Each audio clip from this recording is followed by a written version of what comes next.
எல்லாருக்கும் வணக்கம். இன்னைக்கு என்ன வீடியோல பார்க்க போறீங்கன்னா, கஞ்சி கூழ் வடகம் தான் போடலான்ட்டு இருக்கேன். பார்த்தீங்கன்னா, ஏற்கனவே நான் ஒரு வடகம் போட்டிருக்கேன். பார்த்தீங்கன்னா, அது வந்து அரிசி சாதம் செஞ்சு நைட்டே செஞ்சு வச்சுட்டு காலையில போடுற மாரி போட்டிருந்தேன். பார்த்தீங்கன்னா, அது ரொம்ப 20, 22,000 பேர் பார்த்துருக்காங்க அந்த வீடியோவ. எனக்கு ரொம்ப சந்தோஷமா இருக்கு. நெறைய பேர் கமெண்ட் பண்ணி கேட்டாங்க டவுட் எல்லாம். இப்ப பாத்தீங்கன்னா, அது வந்து நைட்லயே செஞ்சு ஈஸியா பண்ணலாம். இது வந்து காலையில எந்திரிச்சு அதே பச்சரிசி தான், மாவு தான் அரைச்சுட்டு வந்து செஞ்சுக்கலாம். இதுவும் ஈஸி தான். ஆனா என்ன காலையில எந்திரிச்சு கூழ் காசி அதுக்கப்புறம் ஊத்துறது தான். கஞ்சி ஸ்பூன்ல எடுத்து ஊத்துற மாரி தான் பண்ணலாம். அது இல்லனாலும் முறுக்குப்பிடியில கூட புழிஞ்சுக்கலாம். நம்ம இஷ்டம் தான். இது கலர் கலரா பண்ணலான்ட்டு இருக்கேன். வாங்க எப்படி பண்றதுன்னு காட்டுறேன். வீடியோக்குள்ள போறதுக்கு முன்னாடி முதல்ல என்னோட சேனல் இப்பதான் பாக்குறீங்கன்னா சப்ஸ்கிரைப் பண்ணிட்டு உள்ள வாங்க. வீடியோக்குள்ள போலாம். இப்போ பார்த்தீங்கன்னா, நம்ம பீட்ரூட்டும், கேரட்டும் வச்சு கஞ்சி வத்தல் போட போறோம். அதுக்கு ஒரு பீட்ரூட் எடுத்து வச்சிருக்கேன். 2 கேரட் எடுத்து வச்சிருக்கேன். 1 டம்ளர் ஜவ்வரிசி நைட்டே ஊற வச்சிருக்கேன். பாருங்க, நைட்டே ஊற வச்சுட்டேன். இத வந்து நீங்க மாவாவும் மிக்ஸில போட்டு ஒரு பல்ஸ் விட்டு போட்டுக்கலாம். இல்லனாலும் அப்படியே கூட நம்ம காய்ச்சிக்கலாம் கஞ்சி காய்ச்சும்போது. 2மே நல்லா தான் இருக்கும். நமக்கு வத்தல் வந்து அப்படியே ஜவ்வரிசியா தெரியும். வெந்துருச்சுன்னா சரியா போயிடும். மாவா அரைச்சா அந்த மாவோட கலந்துரும். அவ்வளோதான். வேற ஒண்ணும் இல்ல. எப்படி வேணாலும் நம்ம யூஸ் பண்ணிக்கலாம். சரிங்களா? இப்ப எப்படி செய்றதுன்னு பார்க்கலாம். இப்ப பார்த்தீங்கன்னா, பச்சரிசி மாவு தான் எடுத்துட்டு வந்திருக்கேன். இது பார்த்தீங்கன்னா, நல்லா கழுவி காய வச்சு எடுத்து அரைச்சிட்டு வந்திருக்கேன். ரேஷன் பச்சரிசி மாவு தான்.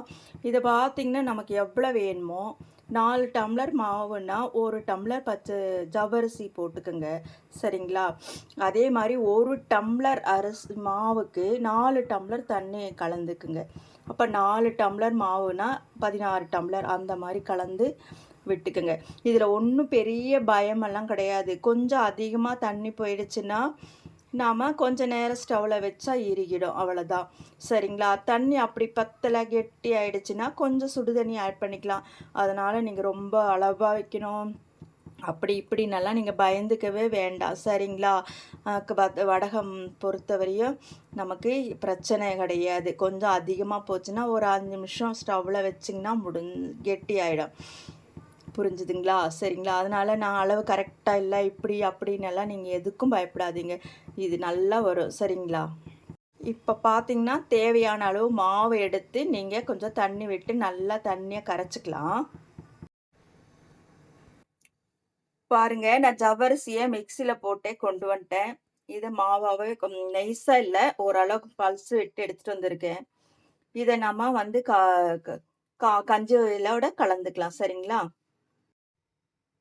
இப்ப பாருங்க, கஞ்சி வத்தலுக்கு வந்து தண்ணி காஞ்சிட்டு இருக்கு. நாம இதுல வந்து ஜவ்வரிசிய கலந்துக்கலாம்.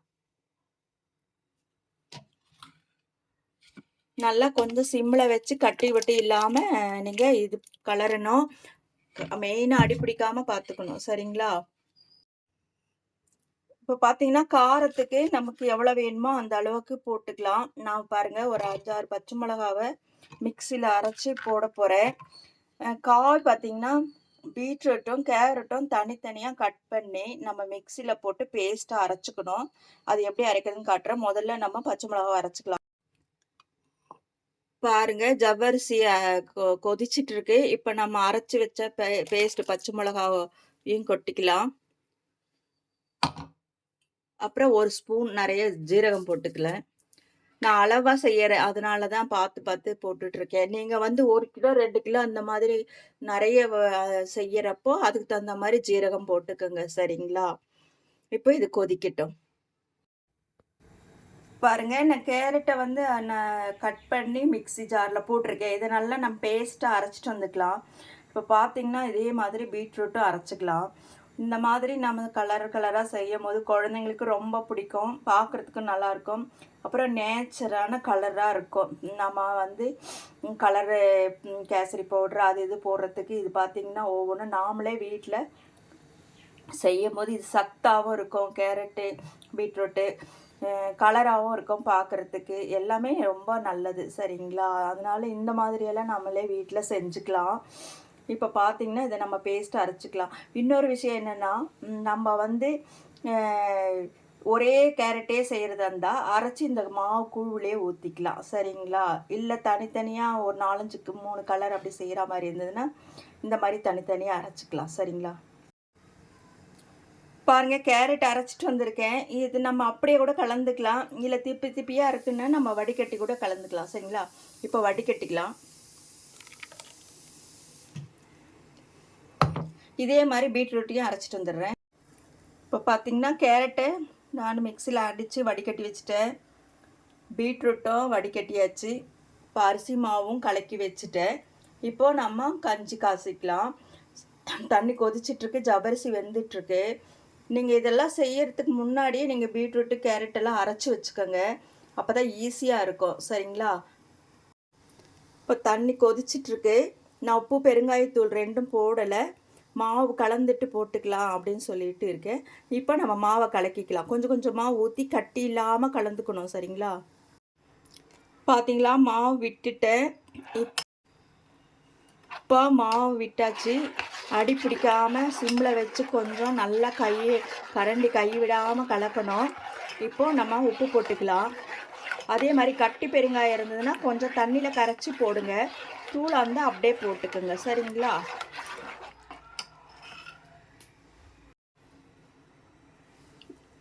நான் பாருங்கள் உப்பு போடுறேன்.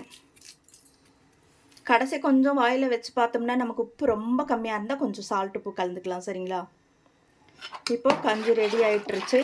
ஒரு 5 நிமிஷம் கழித்து நான் காட்டுறேன் எப்படி வந்து உங்களுக்கு பக்குவோன்னு சொல்லிட்டு. நான் இப்போ கொஞ்சம் பெருங்காயத்தூள் போட போகிறேன். கட்டி பெருங்காயம் இருந்தால் தண்ணியில் கரைச்சி போட்டுக்கோங்க பார்த்து.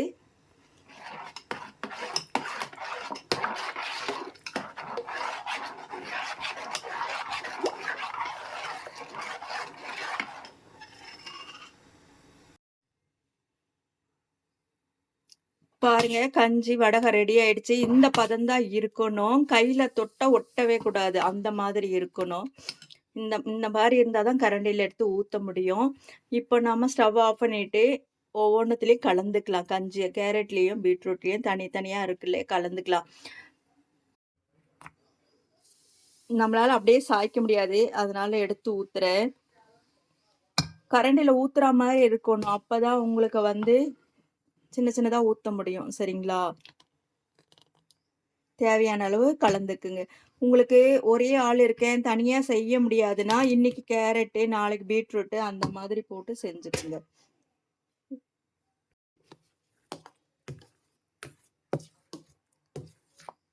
அவ்வளோதாங்க, கேரட் கஞ்சி வடகம் ரெடி ஆயிடுச்சு. காய வச்சு போட்டுட்டு வந்துடலாம்.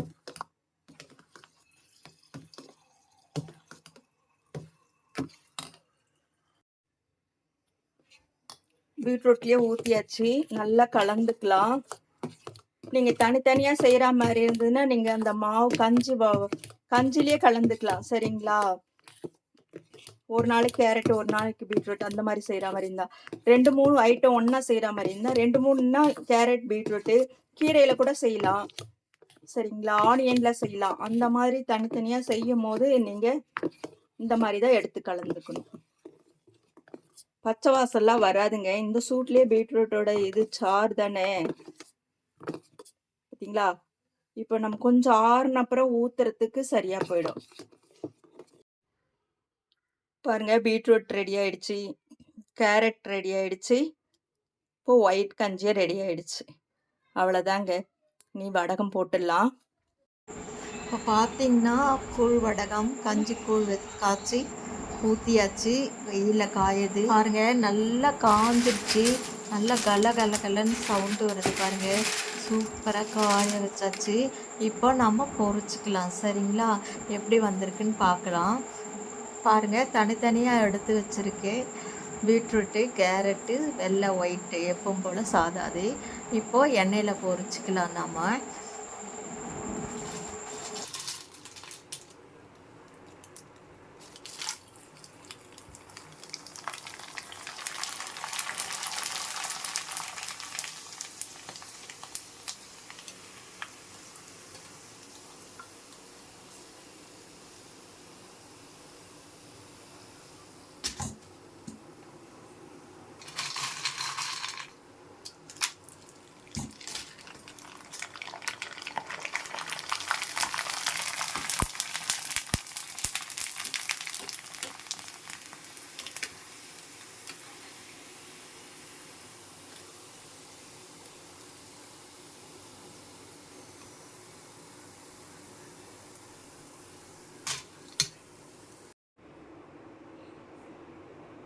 இப்போ பார்த்தீங்கன்னா பீட்ரூட்டு, கேரட்டு, ஒயிட்டு 3ம் பாருங்கள் நல்லா பொரிச்சு எண்ணெயில் பொரிச்சு எடுத்துட்டேன். சூப்பராக இருக்குது. நல்லா மொறு மொறுன்னு இருக்குது. பார்க்குறதுக்கே கலர் கலராக இருக்குது. நீங்கள் வேணும்னா இன்னும் கூட கொஞ்சம் கேரட்டை போட்டுக்குங்க. பாருங்கள் எவ்வளோ மொறு மொறுன்னு இருக்குது. இது உடம்புக்கும் நல்லது. பத்தாததுக்கு பார்க்குறதுக்கும் அழகாக இருக்குது. நீங்களும் இந்த மாதிரி செஞ்சு பார்த்துட்டு எப்படி இருக்குன்னு சொல்லுங்கள். இப்போ பார்த்துருப்பீங்க கூழ் வடகம், அதாவது கஞ்சி வடகம் பீட்ரூட்டு கேரட் போட்டு செஞ்சுருக்கிறத. இது சூப்பராக இருக்குங்க. நீங்களும் இப்போ வெயில் காலம் அதிகமாக இருக்குது. இன்னும் 2 மாதத்துக்கு நீங்கள் தினம் கொஞ்சம் கொஞ்சம் போட்டிங்கன்னா கூட போதும். ஒரு நாளைக்கு கேரட்டு, ஒரு நாளைக்கு பீட்ரூட்டு, ஒரு நாளைக்கு வெங்காயம் அரைச்சி போடலாம், ஒரு நாளைக்கு கீரை அரைச்சி போடலாம். இந்த மாதிரி தினம் கொஞ்சம் கொஞ்சம் கூட போட்டு நீங்கள் வச்சுக்கலாம். நம்மளே செஞ்சு நாமளே சாப்பிடும் போது அது ஒரு தனி டேஸ்ட், அது ஒரு தனி சுகம். கடையில் வாங்கி சாப்பிட்றத விட இது ரொம்ப உடம்புக்கும் நல்லது, நல்லாவும் இருக்கும். விலையும் காணாமல சிக்கனமாக ரொம்ப காசு சேவ் பண்ணலாம். கடையில் வாங்குறதுக்கு ரொம்ப பேக்கெட்டில் பார்த்தீங்கன்னா இத்தினோண்டு இருக்கும், 30 ரூபா 35 ரூபா. நீங்கள் இது ரேஷனில் அரிசி கொடுக்குறாங்க, நம்ம அதை வாங்கி நல்லா யூஸ் பண்ணிக்கலாம் இந்த வத்தல் வடகம் போடுறதுக்கெல்லாம். சரிங்களா? இந்த வீடியோ உங்களுக்கு பிடிச்சிருக்குன்னு நினைக்கிறேன். பிடிச்சிருக்குன்னா லைக் பண்ணுங்கள், ஷேர் பண்ணுங்கள், அப்படியே என்னோட சேனல் சப்ஸ்கிரைப் பண்ணுங்கள். பாய்.